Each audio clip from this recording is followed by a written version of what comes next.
मित्रांनो, तुमचं पुन्हा एकदा सुमिरित मराठी ह्या यूट्यूब चॅनेलवर स्वागत आहे.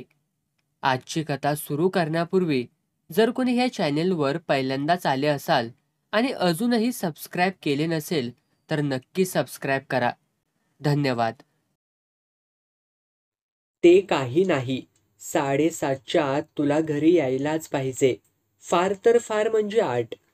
अगं पण मी एकटीच आहे का?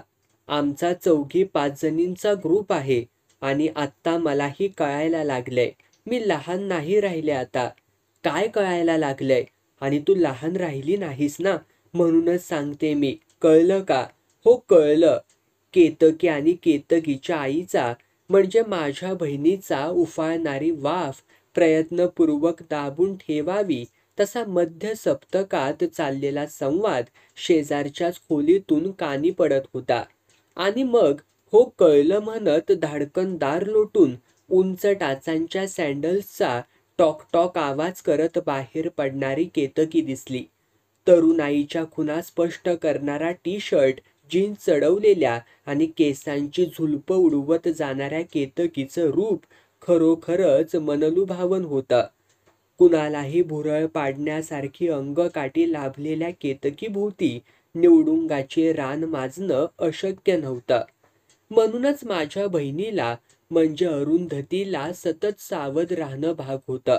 अरुंधतीच्या मनाची स्थिती मला समजत होती आणि बदलत्या काळाप्रमाणे केतकीच्या पोशाखातलं, वागण्या बोलण्यातलं परिवर्तनही अपरिहार्यच आहे हेही मला कळत होतं. मगाचा माझ्या कानी पडलेला संवाद माझ्या तरुणपणी होणंच शक्य नव्हतं. नियम म्हणजे नियम का हा प्रश्नच करण्याची आमची हिंमत नव्हती. आता मुलांच्या बरोबरीने शिकून कुठल्याही क्षेत्रात आपलं स्वतःचं स्थान निर्माण करणाऱ्या मुलींनी जर आम्हालाही चांगलं वाईट कळतंय आता असं म्हटलं तर खरोखर चूक कसली. पण कुठेतरी काहीतरी चुकतंय एवढा सल मात्र मनाच्या कोपऱ्यात कुठेतरी टोचत राहिलाच. अरुंधतीला म्हटलं, का ग अरू, केतकीला बरंच धारेवर धरलंस ते. हे काय धारेवर धरणं झालं? ताई तू तरी कमालच करतेस हा. अंधार पडायच्या आत घरी आलं पाहिजे हा दंडक आपल्याला नव्हता का? आणि हे बघ ताई, सध्याच्या मुली गुळमुळीत सांगण्याला थोड्याच धूप घालणार आहेत. थोडं कडकच बोलायला लागतं अशा बाबतीत. त्यातून तू आहेस मानसशास्त्राची प्राध्यापिका. माझ्या गणितात ते बसणं कठीणच आहे. अरुंधतीचं म्हणणं अगदीच खोटं नव्हतं. सळसळत्या तरुण रक्ताला सारासार विचार सुचवणं अवघडच असतं. मनात आलं की करून टाकणं एवढंच त्यांना माहीत असतं. पण अरुंधतीने जाता जाता माझ्या मानसशास्त्राच्या कल्पनेला डिवचलं होतं.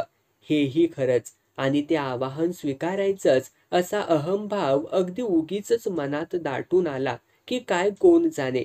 पण आता केतकीशी वेळ काढून मोकळेपणी बोलायचंच एवढं मात्र नक्की केलं.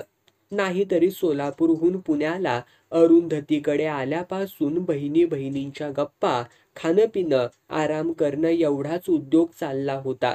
बाकी केतकी आईच्या धाकाने म्हणा किंवा आईने पहिल्यापासून तशी सवयच लावल्यामुळे म्हणा 7:15 वाजताच घरी आली हे खरं. पण आज ती रोजच्या सारखी हसत खिदळत किंवा चिवचिव न करताच वावरत होती. वेगवेगळे विषय काढूनही गप्पा रंगत नव्हत्या.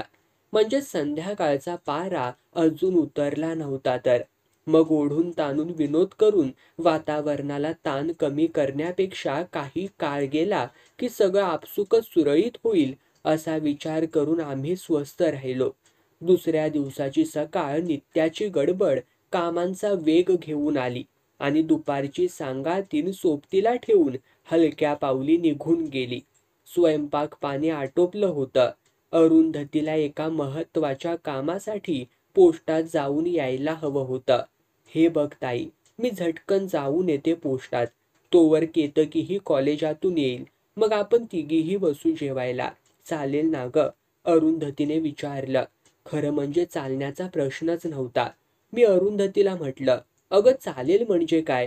तू खुशाल जाऊन ये पोस्टात आणि काही घाई करू नकोस बरं का? आरामात ये. केतकी आली तरी मी आहेच घरी.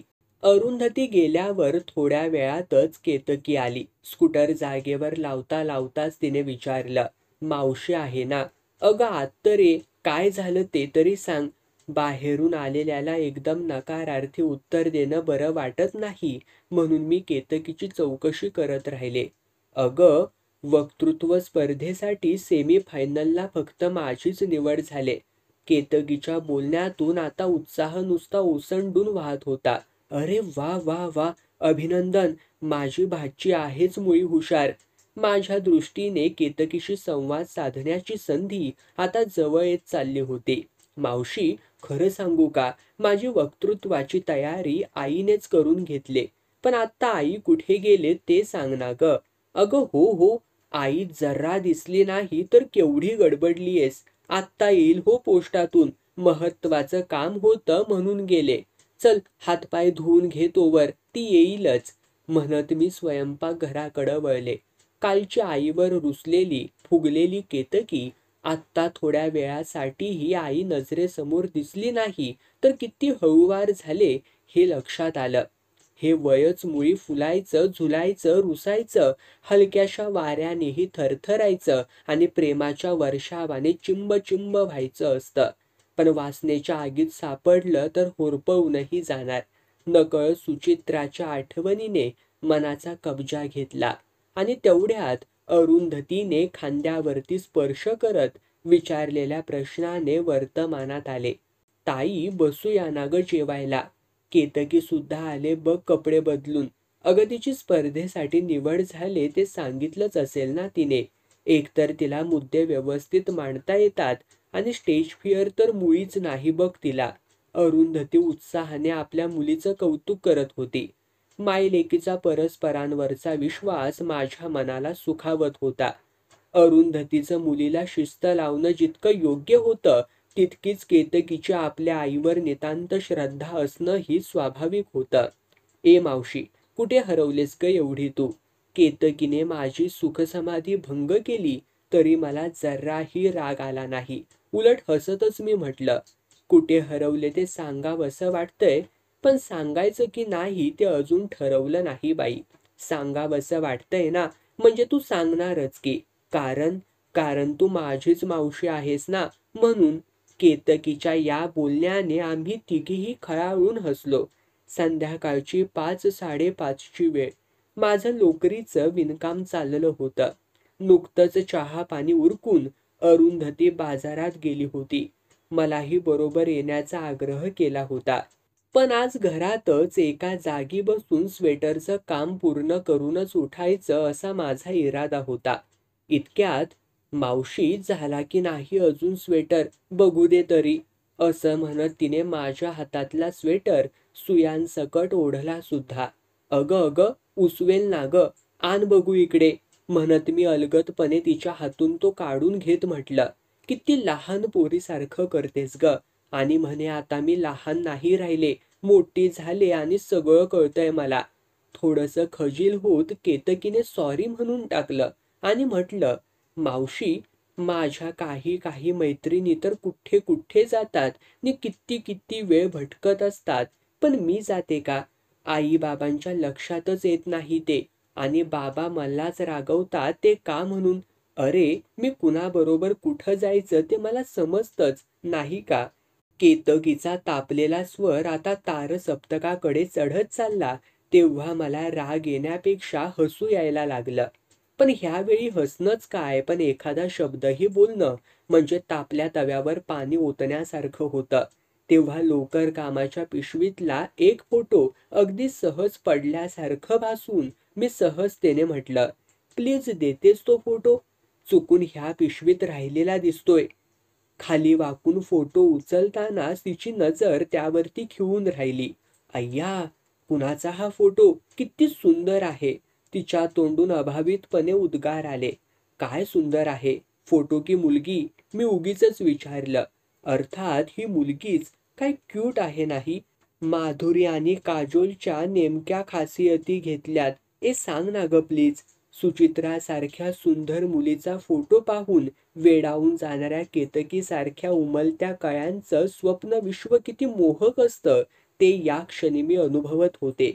आणि अशीच एक उमलती कळी फुलण्या अगोदरच कीड लागून हळूहळू खुरटत गळून पडू शकते, हेही एकदा पाहिलं होतं.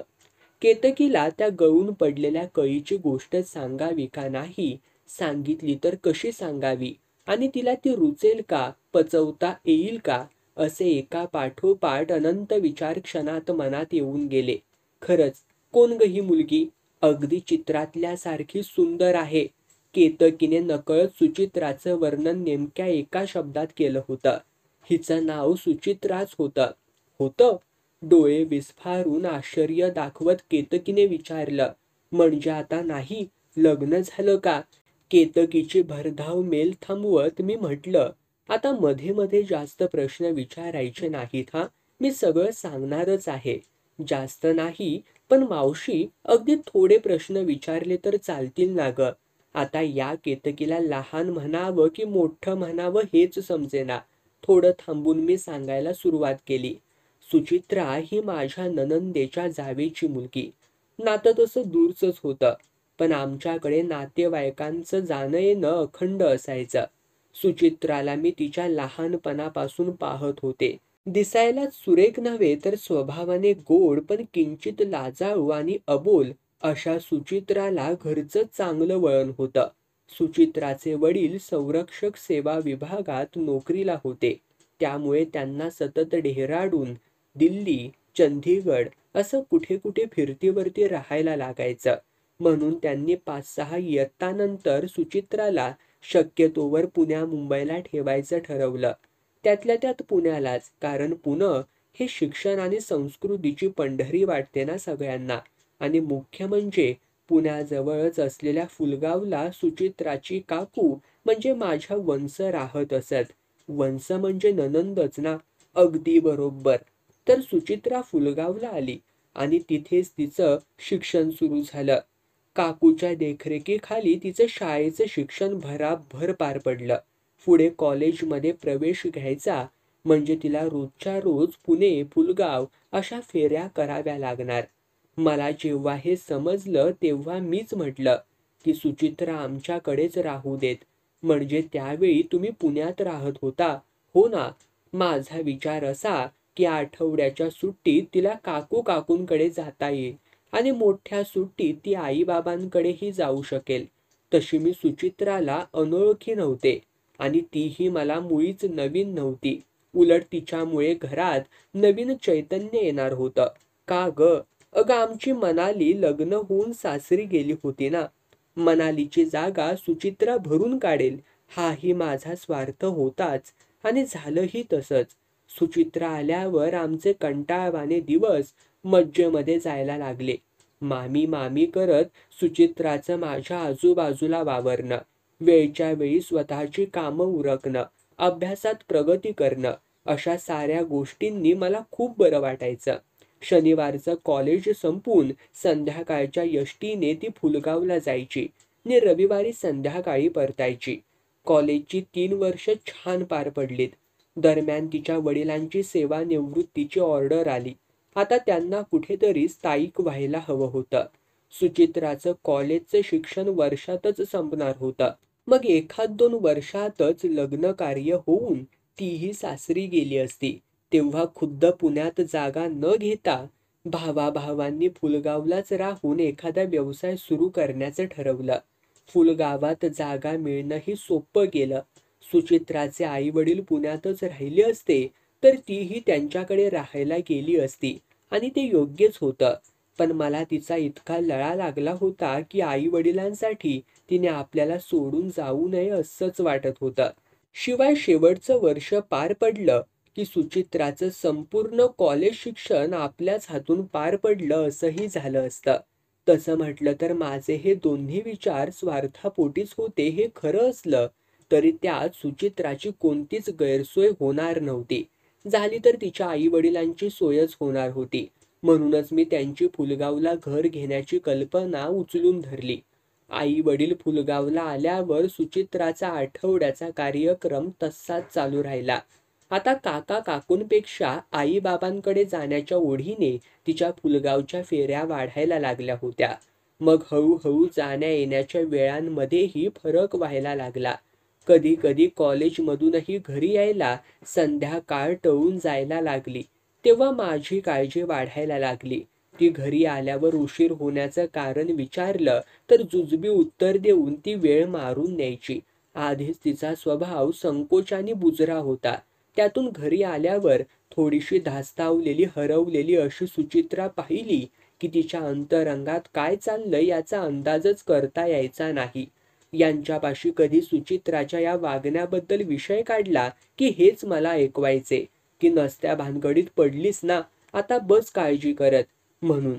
म्हणजे गेली 3 वर्ष सुचित्राचं तोंडभर कौतुक करणाऱ्या यांनाच आता ती नसती भानगड वाटायला लागली होती.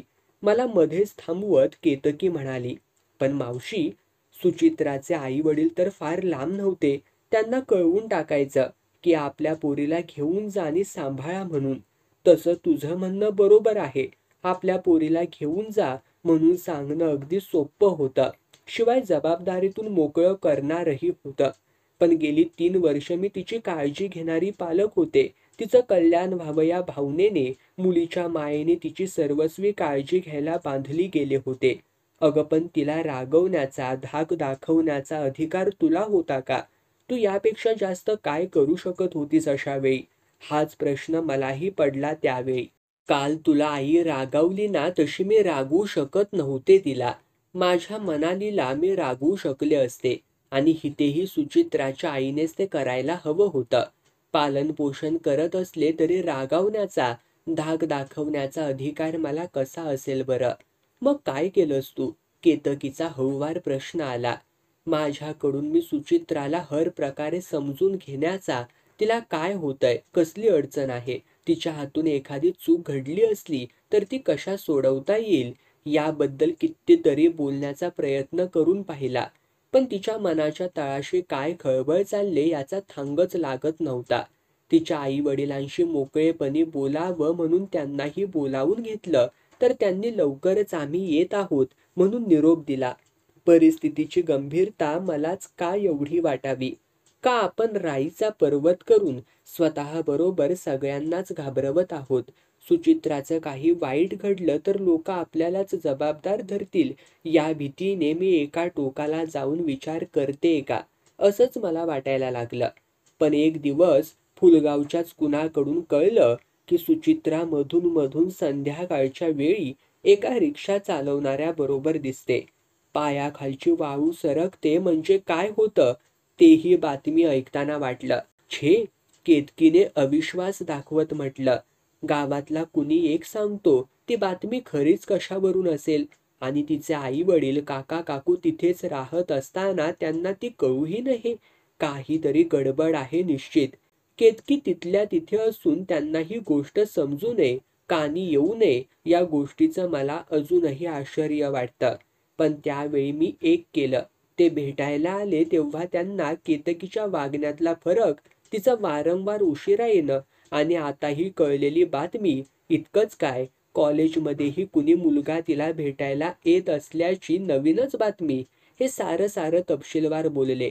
खरं सांगायचं तर आधीच मला आपण या प्रकरणात का गुंतलो असं वाटायला लागलं होतं.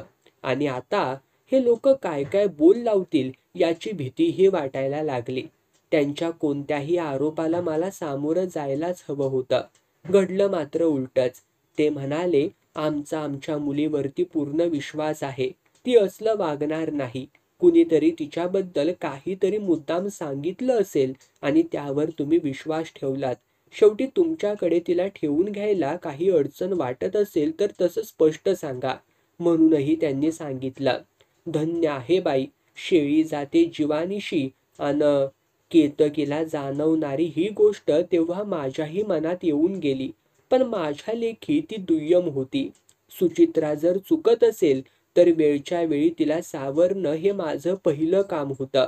पण आणखी विचार केल्यावर वाटलं, तिच्या आई वडिलांना तिच्याविषयी एवढी खात्री आहे तर माझ्या मनाची भीती अनाठायी आहे का? की सुचित्राचं भवितव्य माझ्या अंतरंगात कोरलं जात होतं. मला काहीच समजेनासं झालं. आणि एक दिवस माझ्या अंतर्मनातली भीती खरीच ठरली. सुचित्रा घरी आलीच नाही. ना फुलगावच्या घरी ना पुण्यातल्या घरी. आणि मग धावाधाव शोधाशोध, परस्परांवरती आरोप प्रत्यारोप आणि पोलिसात कळवणं, सारं झालं. सुचित्राने माहेरचं नातं तोडलं होतं आणि उस्मानशी शादी करून ती निघून गेली होती. हा धक्का इतका भयंकर होता की सुचित्राच्या वडिलांना अर्धांगवायूचा झटका आला. आईच्याही डोक्यावर परिणाम झाला. त्यामुळे त्यांना लवकरात लवकर फुलगावाहून हलवून पुण्याला बिऱ्हाड करून द्यावं लागलं. कारण छोट्या गावात ही गोष्ट लपून राहणं कठीण होतं. त्यातून उस्मानची जातही वेगळी होती. ती शिकलेली आणि तो रिक्षा चालवणारा, शिवाय गुंडगिरी करणाऱ्यांपैकी एक होता. पण सुचित्राला हे आधी माहीत नव्हतं. अशा माणसाशी तिने संबंध ठेवलेच तरी कसे की त्याने तिला फसवलं. केतकीच्या या प्रश्नांना माझ्याजवळ नेमकंच काय पण कोणतंही उत्तर नव्हतं. मीच अनेक प्रश्नांच्या चक्रव्यूहात फिरून फिरून बाहेर पडण्याची वाट शोधत होते. शालेय जीवनात केतकी फुलगावातच होती. तिथपासून तिला उस्मान माहीत होता का? तसं असतं तर पहिली 3 वर्ष ती सरळ आखलेल्या रेषेत चालावं तशी वागलीच नसती. गेल्या काही महिन्यांतच तिच्यात काहीतरी बदल घडत असावा एवढं मात्र मला सतत जाणवत होतं. आणि त्या दृष्टीने सतत तिच्याशी संवाद साधायचा माझा प्रयत्न होता. पण संवाद साधण्यासाठी बोलणं तर आवश्यक असतं ना. तिथेच मी सारखी हरत होते. उस्मानने तिला कोणत्या अस्त्राने जिंकलं होतं हेही कळायला मार्ग नव्हता. एकतर प्रेमाने, नाहीतर धाकाने. पण तिने आम्हाला गाफील ठेवून घर सोडलं होतं हेच खरं.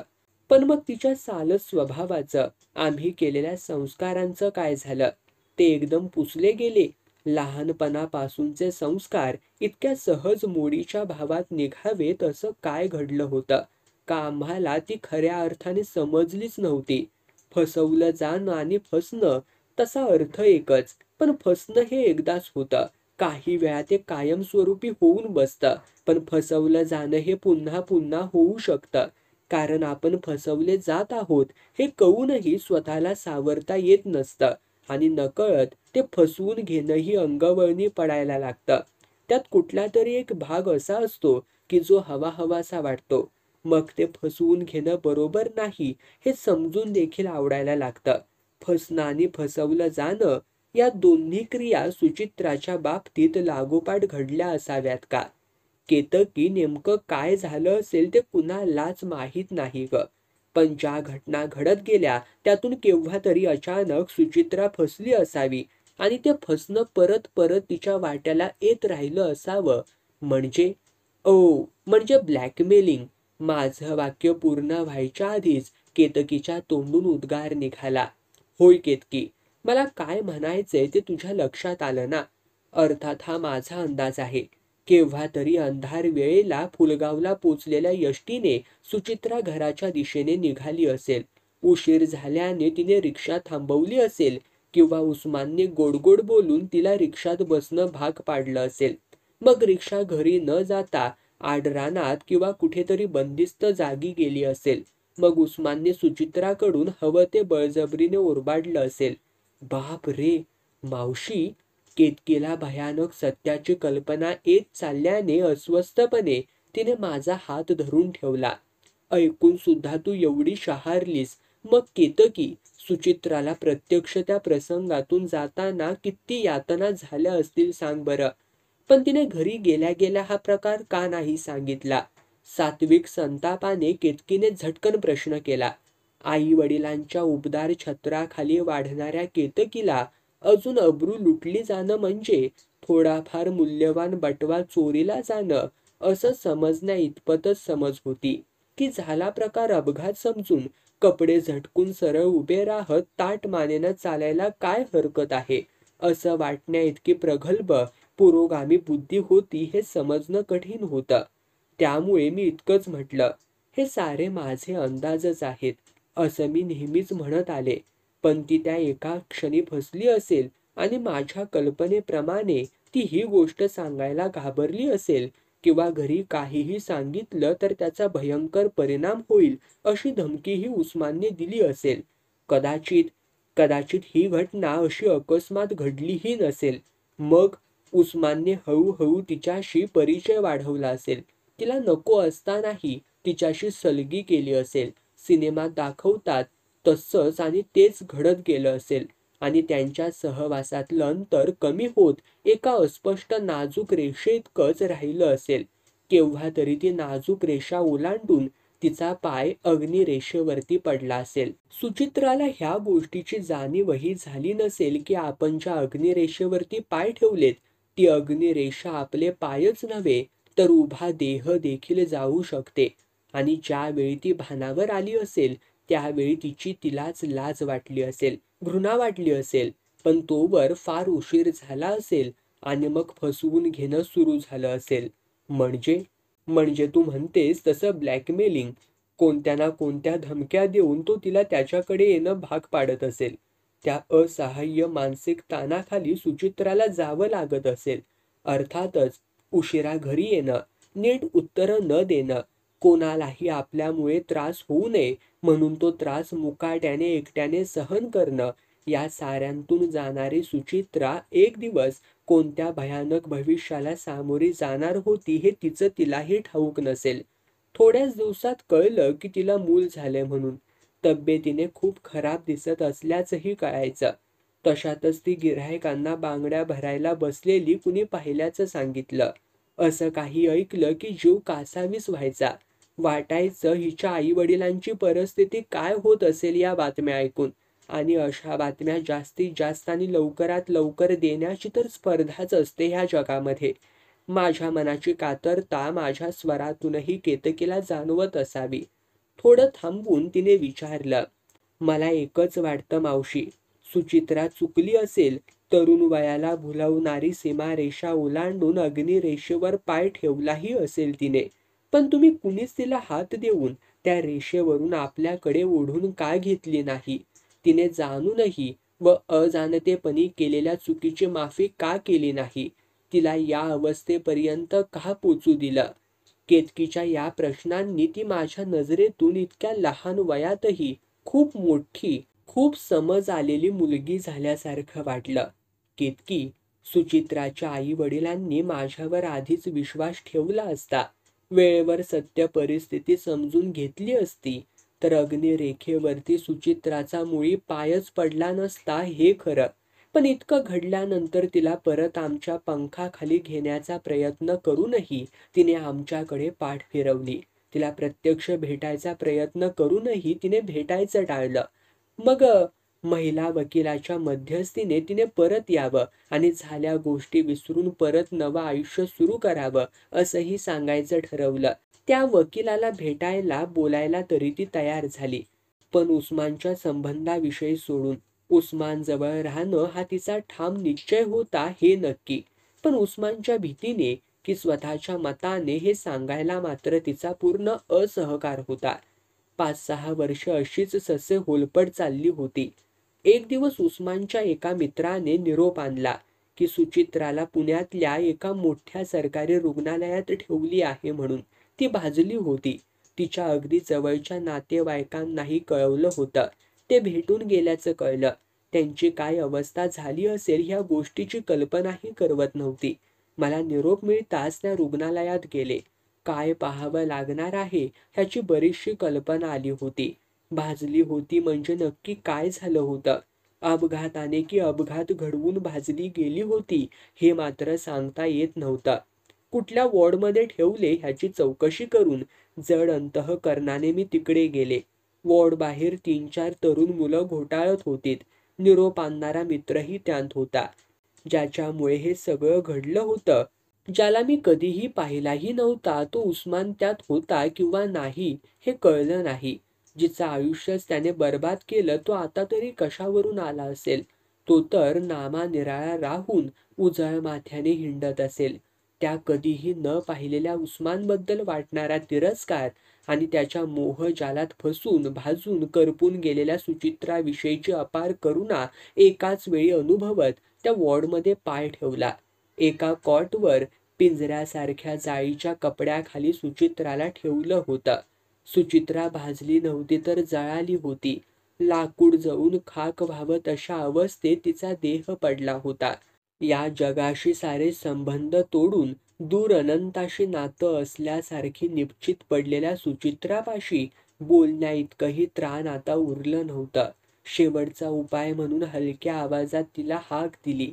सुचित्रा, मी मामी आले ग. मोठ्या प्रयासाने तिने डोळे कसबसे उघडले आणि माझ्याकडे बघण्याचा प्रयत्न केला. ओठ विलग झाल्यासारखे वाटले. मला मात्र खूप खूप विचारायचं होतं. सुचित्रा, इतकी वर्ष का भेटू दिलं नाहीस ग? काय एकटीने सहन केलंस सारं? अग्निरेखेवर पाय ठेवला म्हणून स्वतःला अग्नीच्या स्वाधीन केलंस, की माझे सगळे प्रश्न गळ्यात दाटलेल्या हुंदक्याबरोबर दाबून ठेवण्याखेरीज मी काही करू शकत नव्हते, की पलीकडच्या विश्वात गेलेल्या सुचित्रासाठीही काही करू शकत नव्हते. पण आता मात्र सुचित्रासारख्या कवळ्या कळ्या करपून जाऊ देऊ नकोस म्हणून देवाजवळ प्रार्थना करते. नाही मावशी, देवाजवळ प्रार्थना करण्यापेक्षा आज मला सांगितलीस ती सत्य घटना माझ्यासारख्या मुलींना, त्यांच्या आईबाबांना सांग. डोळ्यांतून ओघळणारं पाणी न अडवता केतकी मला सांगत होती.